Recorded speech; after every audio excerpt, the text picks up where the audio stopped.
अस्सलाम वालेकुम बेटे, हमने सेकंड मॉड्यूल की एक्सरसाइज 2A को डिस्कस करना है जो कि है पेज नंबर 31 पर। ठीक है, सबसे पहले इसका क्वेश्चन है MCQs का, जिसमें पहला MCQs है व्हाट डज़ द वर्ड पर मीन। ये जो लफ्ज़ पर है इसका क्या मतलब है। पर का मतलब डिवाइडेड बाय है, मल्टीप्लाई बाय है, इन एडिशन टू है, या कोई भी नहीं है। तो आप पीछे से एक टेबल जो है वहाँ पर दिया गया है पर का मतलब, ऑफ का मतलब और हाइफन का मतलब। तो वहाँ से आप देख सकते हैं कि जो पर होता है उसका मतलब होता है डिवाइडेड बाय। ठीक है, सेकंड जो MCQs है which of the following represent 4 square miles. In 4 option में से 4 स्क्वायर माइल वाला ऑप्शन कौन सा है। तो सबसे पहले हम लिख लेते हैं कि 4 स्क्वायर माइल किसे कहते हैं। तो आप लिखेंगे 4 स्क्वायर माइल। माइल जो होता है वो MI होता है। ठीक है, 4 स्क्वायर माइल। अब यहाँ से ऑप्शन देखते हैं, ये जो ऑप्शन करेक्ट ऑप्शन है ये है a square 2 mile on a side. ठीक है, तो हम इसको लिखते हैं स्क्वायर, उसके बाद है 2 माइल, तो 2 माइल। अब इसका स्क्वायर लेंगे तो ये बन जाता है 4 माइल स्क्वायर। तो बेसिकली ये जो है ये इसी के बराबर है, तो ये करेक्ट ऑप्शन है, ये बाकी तीनों गलत ऑप्शन है। ठीक हो गया। अब हम आते हैं थर्ड MCQs पे। If you multiply an area. अब एरिया जो है ना, एरिया सबसे पहले आपको इस MCQs के लिए एरिया का फॉर्मूला पता होना चाहिए। एरिया जो है वो इक्वल होता है लेंथ इनटू विड्थ के। ठीक है, अब यहाँ पर आपने बताना है कि area in square feet by a height in feet. ठीक है, उन्होंने कहा है कि एरिया की जो लेंथ है ना, एक साइड है स्क्वायर फीट और दूसरी साइड है फीट। तो अगर सपोज यहाँ पर जो हाइट है वो है फीट, हाइट है फीट। ठीक है, फीट में FT इंटू दूसरी साइड है स्क्वायर फीट, तो स्क्वायर फीट। अब इनको मल्टीप्लाई कर देंगे तो ये बन जाएगा क्यूबिक फीट। तो ये देखें, ये आपके पास है फीट क्यूब। अब ये जो यहाँ पर 3 लिखा है ना, इसको आप करेक्ट कर लें, ये है फीट क्यूब, तो ये करेक्ट ऑप्शन है। ठीक है, अब हम आते हैं फोर्थ पर। There are 1760 yard in a mile. एक यार्ड में हमारे पास जो है एक माइल के अंदर अगर 1760 यार्ड हैं, therefore 1 cubic mile represent. अब आपने बताना है कि अगर एक माइल के अंदर वो कह रहे हैं कि 1760 अगर यार्ड हैं, तो आप बताएं कि 1 क्यूबिक माइल में कितने यार्ड हैं। 1 क्यूबिक माइल में तो आपने क्या करना है, इसका भी क्यूब लेना है, इसका भी आपने क्यूब लेना है। तो 1 cubic mile is equal to 1760 का क्यूब, यार्ड का क्यूब। अब आप इसको ऐसे लिख सकते हैं। तो यहाँ से अगर आप देखें तो 1760 का क्यूब और यार्ड का क्यूब। ठीक है, तो ये करेक्ट ऑप्शन है। अब आ जाए फिफ्थ MCQs पर। 1 square feet is equivalent to, feet आपने बताना है। तो फीट के नीचे अगर आप यहाँ ऑप्शन देखें तो यहाँ पर सारे ऑप्शन हैं इंचेस में। ठीक है, तो सबसे पहले आपको पता होना चाहिए फीट का और इंच का रिलेशन। तो हम लिख लेते हैं कि जो 1 फीट होता है ना, 1 फीट जो होता है वो होता है 12 इंचेस के बराबर। ठीक है, 1 feet is equal to 12 inches. तो उन्होंने क्या कहा है कि स्क्वायर फीट किसके बराबर है। स्क्वायर फीट तो आप क्या करेंगे, इधर भी स्क्वायर लेंगे और इधर भी स्क्वायर लेंगे। अब यहाँ पर 1 स्क्वायर फीट जो है वो इक्वल है, इसका 12 का जब स्क्वायर लेंगे तो ये बन जाएगा 144 इंच का स्क्वायर। ठीक है, अब आप यहाँ से ऑप्शन देखो 144 स्क्वायर इंचेस। ठीक है, अब आ जाए आप 6 पे।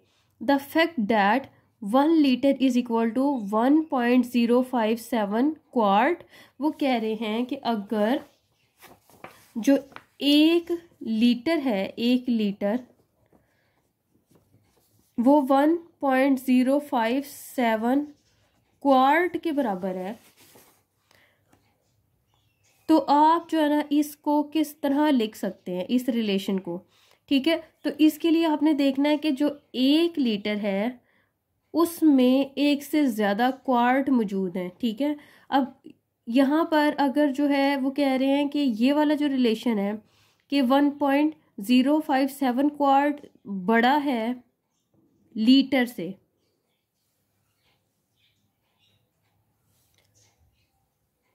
एक लीटर में एक क्वार्ट से थोड़ा सा ज़्यादा होता है, ठीक है।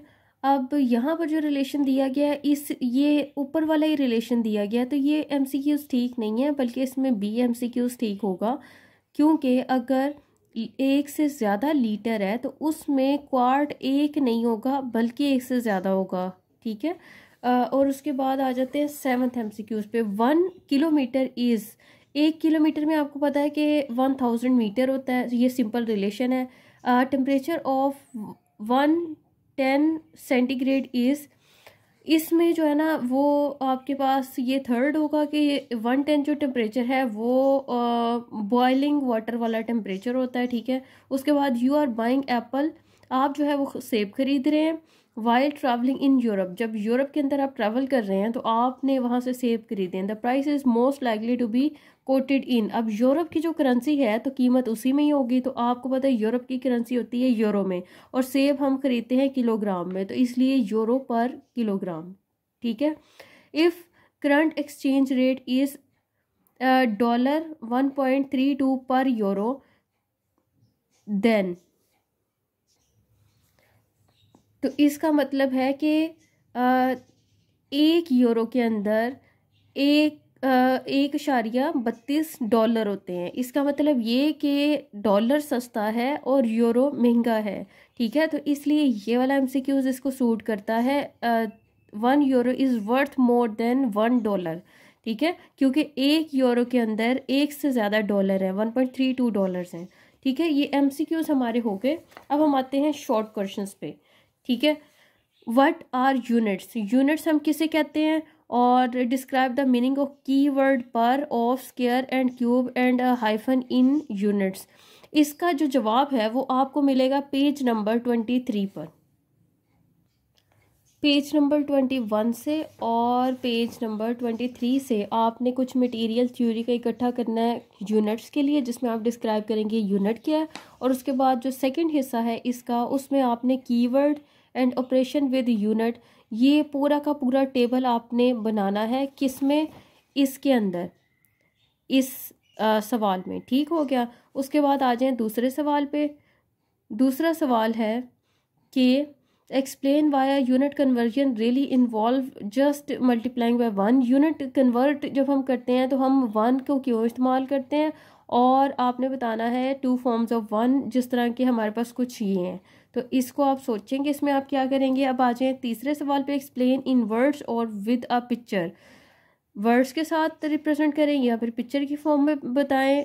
There are 9 square feet in 1 square yard, वो कह रहे हैं कि अगर जो फीट है और जो यार्ड है उसके रिलेशन के बारे में यहाँ हम बात करने लगे हैं। तो सबसे पहले फीट और यार्ड का जो रिलेशन है वो हम लिख लेते हैं। आपको पता है कि एक फीट के एक यार्ड में होते हैं 3 फीट।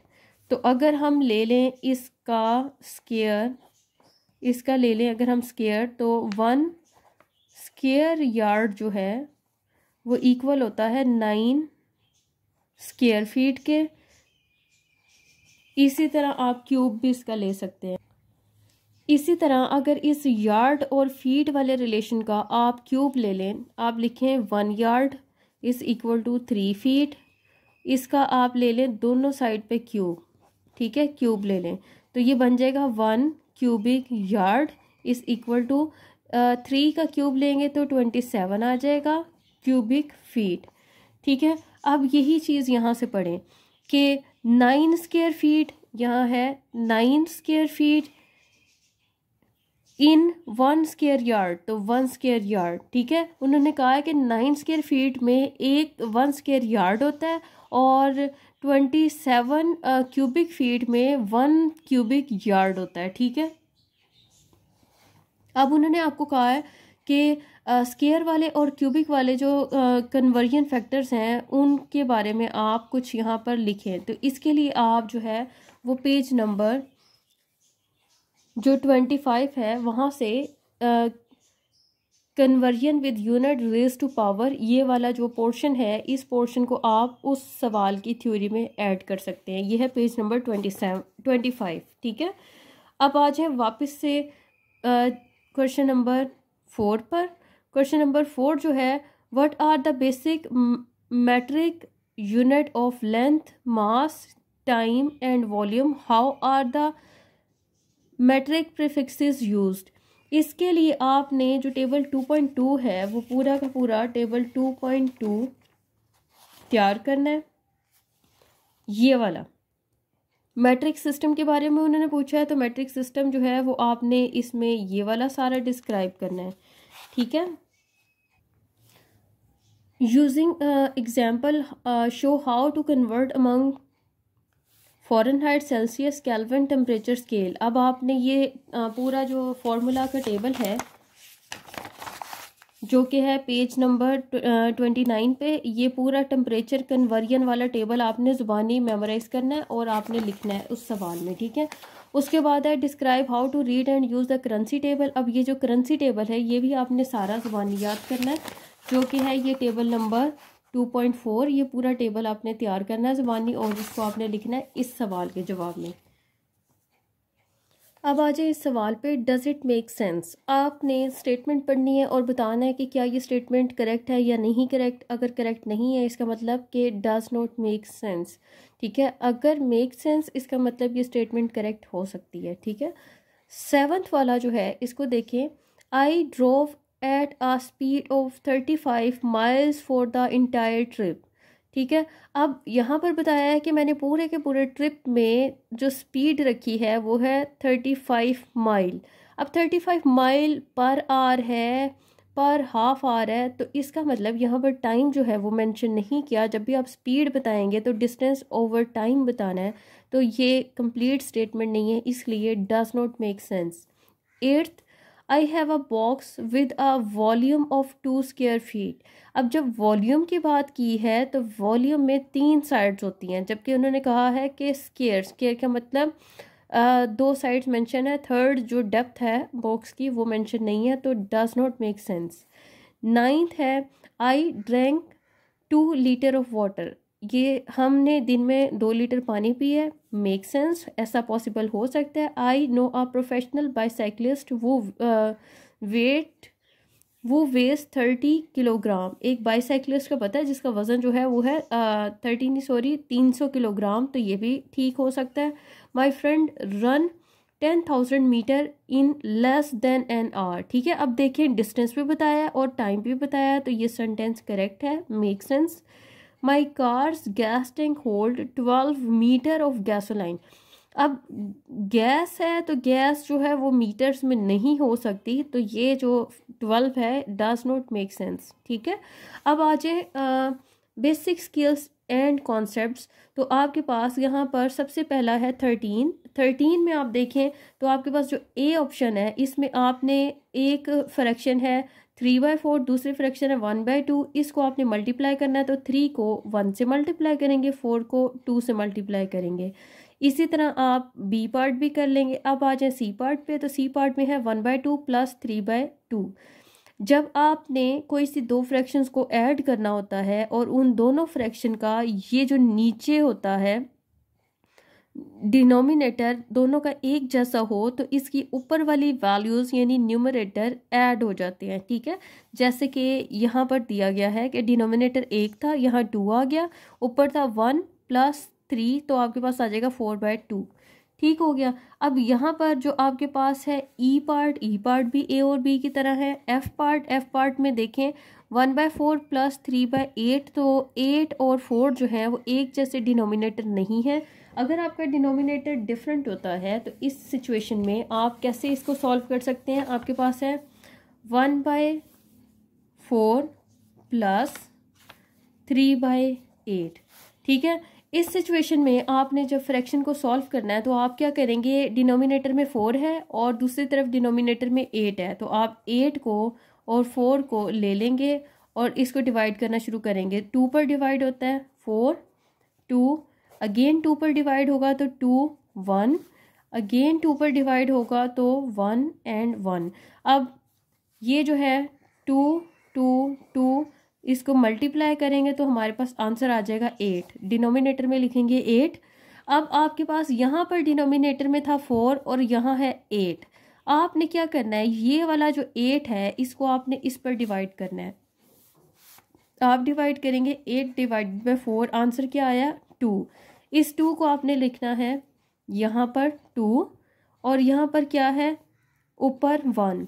इस 1 को मल्टीप्लाई कर देना है, दरमियान में साइन कौन सा है प्लस, और उसके बाद ये जो 8 है इस 8 को आपने डिवाइड करना है इस नंबर पर, तो 8 को 8 पे डिवाइड करेंगे तो 1 आ जाएगा। इस 1 को आपने मल्टीप्लाई करना है 3 से, तो 3 को मल्टीप्लाई करना है 1 से। तो अब आपने इसको सॉल्व कर लेना है। सॉल्व करेंगे तो जवाब क्या आएगा, 2 into 1 is equal to 2 plus 3 into 1 3 divided by 8, तो 5/8। एफ पार्ट देखें, जी पार्ट देखें। जी पार्ट में है हमारे पास 5/8 माइनस 1/4। ठीक है, अब इसको कैसे सॉल्व करना है आपने कि देखें यहाँ पर डिनोमिनेटर में है 8, यहाँ है डिनोमिनेटर में 4, तो इन दोनों को साइड पे रखेंगे 4 और 8, इसको स्मॉलेस्ट टेबल से डिवाइड करना शुरू कर देंगे तो ये आ जाएगा 2 4, 2 से डिवाइड करेंगे 1 2 2, तो 2 इंटू 2 इंटू 2 आ जाएगा 8, तो यहाँ लिखेंगे 8। ठीक है, अब ये जो आपके पास नंबर आ गया है इस नंबर को आपने इस पे भी डिवाइड करना है और इस नंबर को इस पर भी डिवाइड करना है। सबसे पहले इस नंबर को 8 पे डिवाइड करें, 8 को 8 पे डिवाइड करें तो जवाब आ जाता है 1। इस 1 को आपने लिखना है यहाँ पर और इसको मल्टीप्लाई कर देना है जो भी यहाँ न्यूमरेटर दिया गया उससे। ठीक है, अब सेंटर में साइन जो है उसको यहाँ लिख देंगे। उसके बाद इस 8 को आपने डिवाइड करना है इस डिनोमिनेटर से, तो जवाब आ गया 2। इसको आप लिखेंगे यहाँ पर, ऊपर जो भी वैल्यू देगी उसको एज इट इज उतार देंगे। अब यहाँ पर क्या आ जाएगा, 1 इंटू 5 इज 5 साइन माइनस का, 2 into 1 is 2 divided by 8, simplify करेंगे 3/8। अब आ जाए क्वेश्चन नंबर 14 पे। 14 में A part, B part, C part और ये सारे पार्ट जो हैं वो आप इजीली कर सकते हैं। इसमें आपने क्या करना है, सबसे पहले कोई सी 2 फ्रैक्शन पहली और दूसरी लेके सॉल्व कर लेंगे। जो जवाब आएगा उस जवाब में आपने तीसरी फ्रैक्शन ऐड कर देनी है। ठीक है, इसी तरह यहाँ पर आप क्या करेंगे, 3 को मल्टीप्लाई करेंगे 10 से 30 आ जाएगा, 30 को मल्टीप्लाई करेंगे 3 से तो 90 आ जाएगा। ठीक है, और नीचे 5 को 3 से और 3 को इससे, तो आपके पास फाइनल आंसर आ जाएगा। उसके बाद है क्वेश्चन नंबर 15 में आपके पास उन्होंने कहा है कि आपने ये जो डेसिमल नंबर्स दिए गए हैं इसको आपने फ्रैक्शन बनाना है। ठीक है, तो 3.5 है, तो जहाँ भी पॉइंट का निशान होगा उसके नीचे आपने लिख देना है 1। जैसे 3.5 है, आपने इसको बनाना है फ्रैक्शन, तो आप क्या करेंगे, आप लिखेंगे 3.5, नीचे लिखेंगे ये पॉइंट उड़ा देंगे, जहाँ पॉइंट था वहाँ लिखेंगे 1 और पॉइंट के बाद जितने डिजिट्स हैं उतने 0 लगा देंगे। तो बेसिकली ये बन गया 35 डिवाइडेड बाय 10। अब आप इसको मज़ीद कटिंग करेंगे तो आपके पास आ जाएगा 7/2। ठीक, अच्छा उसके बाद है आपके पास यहाँ पर 0.05। अब यहाँ पर 0.05 पॉइंट ख़त्म करेंगे तो यहाँ पर पॉइंट के नीचे 100, तो ये आ गया 5/100। इसको इससे काटेंगे तो यहाँ आ गया 1/20। तो इस तरह आप सारे के सारे ये वाले सॉल्व कर लेंगे। उसके बाद आ जाए 16 पर। 16 में उन्होंने कहा है कि इसको भी फ्रैक्शन में कन्वर्ट करें, ये भी वैसे ही होगा। जितने पॉइंट के नीचे 1 आ जाएगा, बाकी रिमेनिंग 0 आ जाएंगे। उसके बाद आप कटिंग कर देंगे इसमें। ठीक है, उसके बाद आ जाएं 17 पर। 17 में आपके पास दी गई है फ्रैक्शन को उन्होंने कहा है कि आपने क्या करना है, आपने डेसिमल फॉर्म बनानी है, लेकिन डेसिमल फॉर्म बनाने के लिए आपने उसको नियरेस्ट 1000 में आंसर देना है। 1000 का मतलब ये कि पॉइंट के बाद 3 वैल्यूज़ आनी चाहिए। ठीक है, अब आप सिंपली इसको कैलकुलेटर से आराम से सॉल्व कर सकते हैं अगर आपके पास कैलकुलेटर होगा, नहीं तो आप आराम से इसको डिवाइड करके भी सॉल्व कर सकते हैं। जैसे कि अगर हमारे पास है 1/4, ठीक है। इसका डेसिमल बनाना है तो आप क्या करेंगे, 1 अंदर रखेंगे, 4 बाहर रखेंगे। 1 छोटा है तो आप पॉइंट लगाएंगे या 0 लगाएंगे। तो ये 2 पर आता है 8, पीछे बच गया 2। अब यहाँ पर फिर 0 लगाया तो आपने मज़ीद इसको देखना है कि यहाँ पर 5 पर आता है 20, तो आपके पास आ गया 0.25। ये है आंसर। इसी तरह आपने कर लेने हैं 17 के सारे सवाल, 18 के सारे क्वेश्चंस। और अब आ जाते हैं 19 के ऊपर। 19 में आपके पास जो है वो दिए हैं कुछ एक्सपोनेंट वाली वैल्यूज़, जिसमें सारी सारी बेस 10 है और बेस 10 के ऊपर कुछ पावर्स दी गई हैं। देखें, जब 10 के ऊपर पावर है 4 की, इसका मतलब ये कि सबसे पहले देखते हैं कि 10 के ऊपर है पावर 4 मल्टीप्लाई बाय 10 के ऊपर पावर है 7। आपने इसको कैसे सॉल्व करना है, ऐसे सॉल्व करना है कि 10 के ऊपर 4 की पावर है तो आप इसको लिख देंगे 10 की 1 के बाद 4 जीरोस, ठीक है। मल्टीप्लाई बाय 10 की पावर है 7, तो आपने 1 के बाद 7 0, 3 4 5 6 7। अब इसको मल्टीप्लाई करेंगे तो क्या होगा कि 1 आएगा, 4 0 इसके आ जाएंगे 4, और 7 0 इसके आ जाएंगे 1 2 3 4 5 6 7। तो ये आ गया जवाब, ठीक है। अच्छा, उसके बाद अगर हमारे पास है 10 सी पार्ट है हमारे पास 10 की पावर 6 डिवाइडेड बाय 10 का स्क्वायर, ठीक है। अब आपने इस सिचुएशन में क्या करना है कि जो आपके पास नीचे अब देखें ऊपर भी 10 है नीचे भी 10 है, बेस दोनों की एक जैसी है, ठीक है। जब बेस एक जैसी है तो पावर्स जो है आपकी क्या होंगी कि आप लिखेंगे 10, इसकी पावर है 6, नीचे वाला नंबर उठाकर आप ले जाएंगे ऊपर, तो ये आ जाएगा 10, साइन आ जाएगा मल्टीप्लाई का और इसकी पावर हो जाएगी -2, ठीक है। तो ये बेस सेम है तो पावर्स जो है आपकी कंबाइन हो जाएंगी, तो ये आ जाएगा 10 की पावर 4 और इसको आप लिखेंगे 4 पावर है तो 4 0 आ जाएंगे। अब पार्ट 20 पे आ जाएं तो यहाँ पर देखें कि 10 की पावर -2 है और 10 की पावर -6 है, ये दोनों मल्टीप्लाई हो रहे हैं। जब आपके पास कोई नंबर होता है और उसके ऊपर पावर होती है तो आपकी ये जो नंबर है इसको कहते हैं बेस और जो पावर है उसको कहते हैं पावर, ठीक है। जब दो नंबर यानी कि दोनों नंबर सेम हो तो हम कह सकते हैं कि बेस सेम है, तो इस सिचुएशन में मल्टीप्लाई होगा तो पावर ऐड हो जाएंगी। तो ये देखें -2 प्लस -6 तो आ जाएगा आंसर -8, ठीक है। अब यहाँ पर दोनों आपके पास 10 10 है तो 10 बेस सेम है और डिवाइड हो रहा है, तो इस सिचुएशन में क्या होता है कि हम नीचे वाला नंबर उठाकर ऊपर ले जाते हैं और उसका साइन जो है चेंज हो जाता है, तो फिर इसकी पावर्स जो है वो कंबाइन हो जाएंगी, ठीक है। इसी तरह आपके पास है यहाँ पर इन दोनों की मल्टीप्लाई हो रहा है तो 10 लिखेंगे और पावर्स ऐड हो जाएंगी और इसको आप सारों को सिंप्लीफाई कर लेंगे, ठीक है। अब ये लास्ट वाला है कि प्लस वाला, देखें प्लस वाला 10 की पावर 1 है प्लस 10 की पावर 0 है। जब 10 की पावर किसी भी नंबर की पावर 0 होती है तो वो नंबर 1 बन जाता है, तो यहाँ हम लिख देंगे 1, तो 10 + 1 11 आ जाएगा।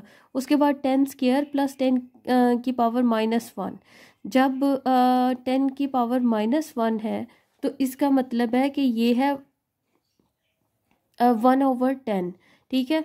1 पे आप 1 को डिवाइड करें 10 से तो आ जाएगा 0.1 और 0.1 जो है आप ऐड कर देंगे 10 स्क्वायर का मतलब है कि 100, ठीक है। 100 में ऐड कर दें 0.1 तो ये बन जाता है 100.1, ठीक है। उसके बाद है 10 का स्क्वायर -10, तो 10 स्क्वायर 100 होता है और उसमें से माइनस कर देंगे 10 तो बच जाएगा 90। अब आ जाए क्वेश्चन नंबर 21 पर। 21 में है हाउ मच विल यू पे for 3.5 pound of bananas at a price of $0.90 पर पाउंड। उन्होंने कहा है कि आपने केले ख़रीदे हैं और उसका वज़न है 3.5 पाउंड। अब सबसे पहले तो आप देखें जो पाउंड है वो होती है ब्रिटिश की करेंसी, ठीक है। ब्रिटिश की जो करेंसी होती है उसको कहते हैं पाउंड। आपने बनानास खरीदे हैं पाउंड में। अब आपने क्या करना है कि आपने बताना है कि डॉलर में आपने कितनी कीमत अदा की है, ठीक है। तो सबसे पहले आपको पता होना चाहिए कि जो एक पाउंड होता है उसके अंदर 1.624 डॉलर्स होते हैं, ठीक है। तो हम लिख लेते हैं कि 1 पाउंड जो है उसमें 1.624 डॉलर्स होते हैं। जो जनरल रिलेशन होता है पाउंड का और डॉलर का वो होता है ये।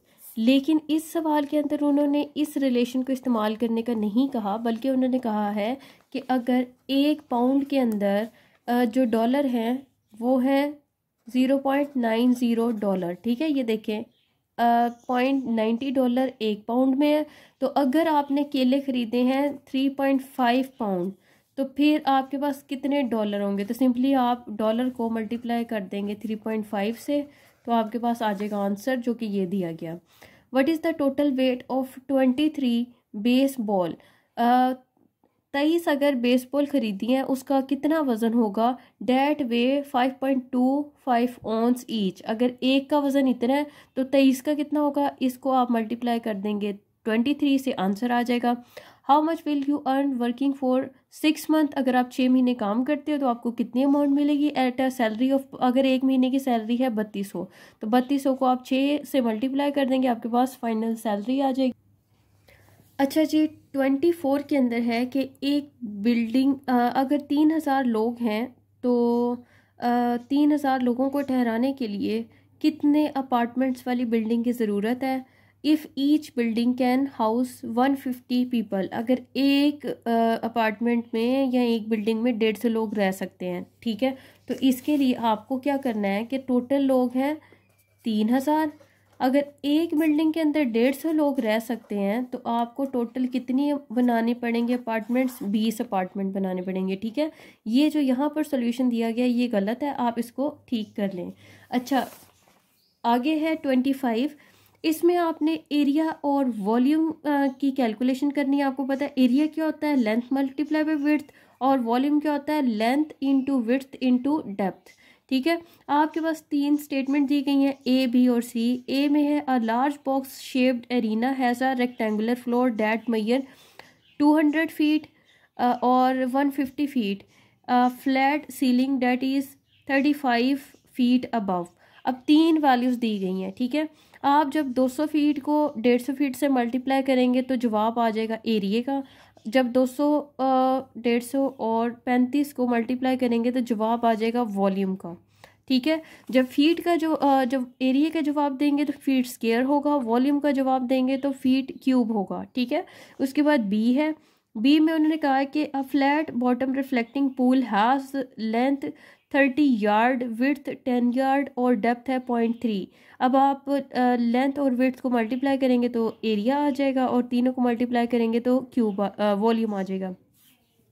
इसी तरह यहाँ पर हमारे पास है a raised flower bed is 25 feet long, 8 feet wide और 1.5 फीट डीप, ठीक है। इन दो वैल्यूज़ को मल्टीप्लाई करेंगे तो एरिया आ जाएगा, तीनों वैल्यूज़ को मल्टीप्लाई करेंगे तो आपके पास आ जाएगा वॉल्यूम, ठीक हो गया। उसके बाद है हमारे पास 26 भी सेम आपने इसी पैटर्न पे सॉल्व करना है। अब आ जाते हैं 27 पर।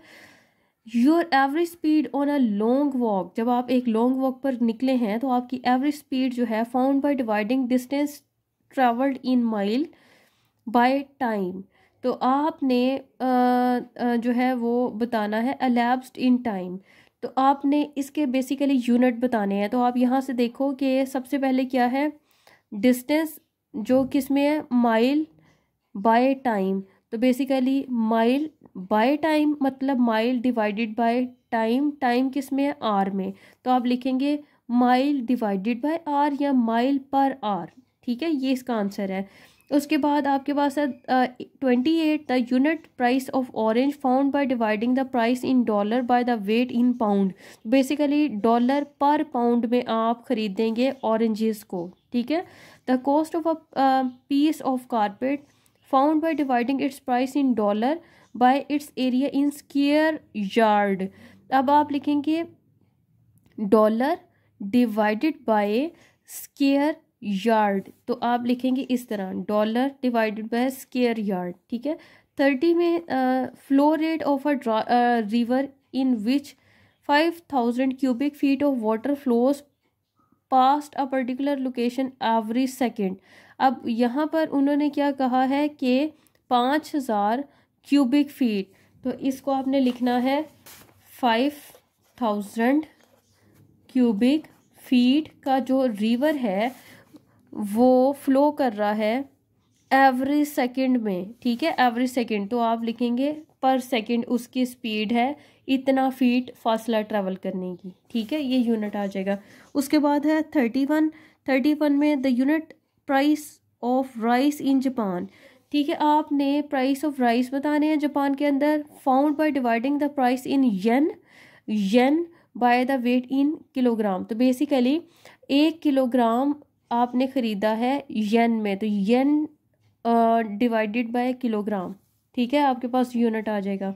उसके बाद है 34 में है density of a rock found by dividing its weight in gram bye its volume in cubic centimetre. तो वेट जो है वो क्या है, ग्राम, तो आप लिखेंगे ऊपर ग्राम बाय इट्स वॉल्यूम इन क्यूबिक सेंटीमीटर, तो आप नीचे लिखेंगे क्यूबिक सेंटीमीटर, तो ये आ जाएगा जवाब।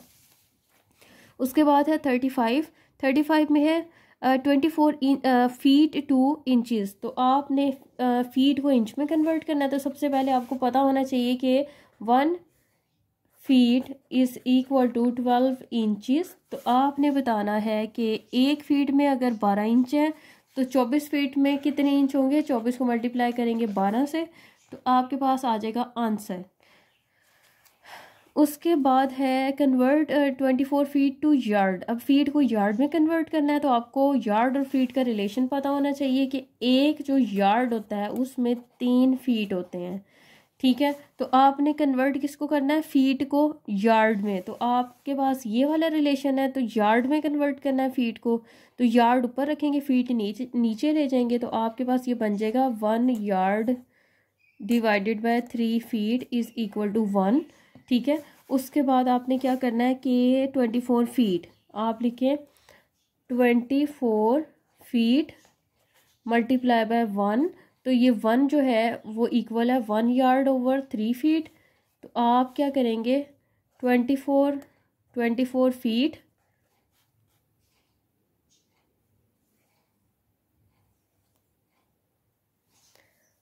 Multiply by 1 yard divided by 3 feet. अब इसको इससे कटिंग करेंगे और सिंप्लीफाई करेंगे तो 24 यार्ड में आंसर आ जाएगा आपके पास। अब देखिए statement 37, convert 25 minute to second. सबसे पहले मिनट और सेकंड में कन्वर्ट करने से पहले आपको मिनट और सेकंड का रिलेशन पता होना चाहिए। जो 1 मिनट होता है उसमें 60 सेकंड होते हैं, आपने मिनट को कन्वर्ट करना है सेकंड के अंदर, तो आप सेकंड को रखेंगे ऊपर और मिनट वाला पूरा पोर्शन उठा के ले जाएंगे नीचे, तो आपके पास बच जाएगा 1, तो आप कहेंगे 60 second divided by 1 minute is equal to 1, ये बन गई इक्वेशन ए, ठीक है। अब उन्होंने कहा है कि 25 मिनट, तो 25 मिनट को अगर मैं मल्टीप्लाई कर दूं 1 से तब भी ये 25 मिनट ही रहेगा, ठीक है। अब आपको पता है कि जो 1 जो है ये बराबर है इसके, तो मैं 1 की जगह पे ये पुट कर दूंगी 60 सेकेंड ओवर 1 मिनट, तो यहाँ मैंने पुट किया और मिनट को मिनट से काटा, 25 को मल्टीप्लाई किया 60 सेकेंड के साथ, तो जवाब आ गया 150 मिनट। तो 25 मिनट में 1500 सेकेंड होते हैं। अब है 38 statement, convert 32 years two days. 32 सालों में कितने दिन होते हैं आपने बताना है। तो इसके लिए सबसे पहले आपको पता होना चाहिए कि 1 साल में 365 दिन होते हैं। अब आपने बताना है कि दिन कितने होते हैं 32 सालों में, तो दिन आपने रखने हैं ऊपर और ईयर को आपने ले जाना है नीचे, तो ये इक्वल आ जाएगा 1 के, इसको कह दिया इक्वेशन ए, ठीक है। अब उन्होंने पूछा है कि 32 साल, तो 32 साल अगर 32 सालों को मल्टीप्लाई करें 1 से तो इससे कोई फ़र्क नहीं पड़ेगा, तो इस 1 की जगह आपने 1 जो है वो इक्वल है इस चीज़ के, तो ये सारी चीज़ यहाँ पुट कर दी। उसके बाद ईयर को ईयर से काटा, 32 वैसे ही बच गया और 365 डेज़ और ये आ जाएगा 11,680 दिन होते हैं 32 सालों में। 39 स्टेटमेंट है कि 2.5 आवर में सेकंड्स कितने होते हैं, तो आपने बताना है आर और सेकंड का रिलेशन। ठीक है, तो सबसे पहले जो हमारे पास है वो है 2.5 आवर, ठीक है, 2.5 घंटे। अब आपने घंटों वाला सिंबल ख़त्म करना है, तो अगर ये ऊपर है तो आप क्या करेंगे, नीचे लिखेंगे आर। घंटों के अंदर जो है कितने मिनट होते हैं, 60 मिनट होते हैं। ठीक है, अब आपने मिनट को ख़त्म करना है तो आप नीचे लिखेंगे मिनट, और मिनट में होते हैं 60 सेकंड। ठीक है, मिनट का यूनिट मिनट से कट जाएगा, आर का यूनिट आर से कट जाएगा। तो आपके पास 2.5 को मल्टीप्लाई करेंगे 60 को और इसको 60 से, तो आपके पास फाइनल आंसर आ जाएगा 9,000 सेकंड। अच्छा जी, अब है 40 स्टेटमेंट। आपने बताना है कि convert space station orbital speed, आपने स्पीड बतानी है 17,200 mile per hour to the unit of mile per second. 17,200 mile per hour में कितने माइल पर सेकंड होते हैं, तो बेसिकली यहाँ पर है 17,200 माइल पर आवर। आपने इसको कन्वर्ट करना है किस में, माइल पर सेकंड में। अब सेकंड जो आर होता है ना, उसमें आर के अंदर 60 मिनट और 60 सेकंड होते हैं, तो हम लिख सकते हैं कि hour is equal to 60 into 60 seconds, तो ये बन जाता है 3600 सेकेंड। 3600 को आप मल्टीप्लाई कर देंगे इसके साथ, तो आपके पास आ जाएगा फाइनल आंसर। उसके बाद है 41, कन्वर्ट 3 ईयर टू आवर।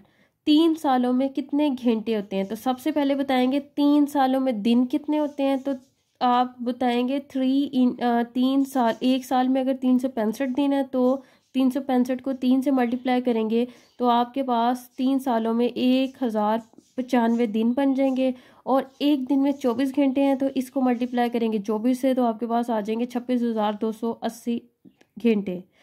उसके बाद है 42 में है हमारे पास है 26,500 इंच को आपने माइल में कन्वर्ट करना है।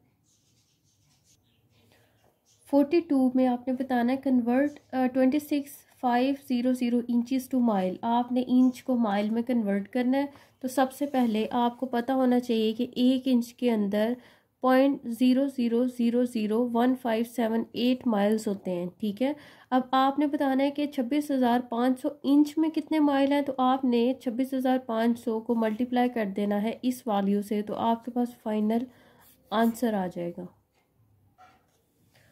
43, find conversion factor between square feet and square inches, right it in 3 forms. आपने स्क्वायर फीट और स्क्वायर इंचज़ के दरमियान रिलेशन बताना है और इसको 3 फॉर्म्स में लिखना है। ठीक है, सबसे पहले फीट है और इंचज़ है, फीट और इंच है, तो फीट और इंच में क्या रिलेशन होता है कि 1 feet is equal to 12 inches.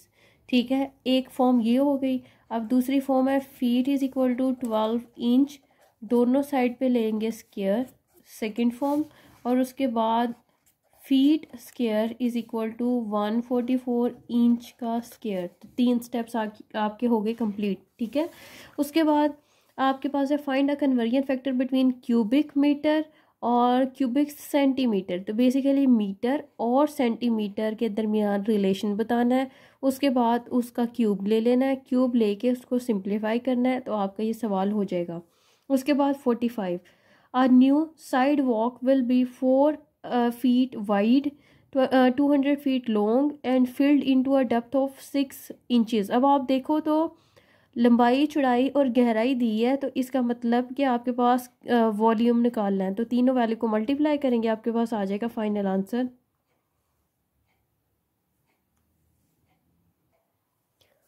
400।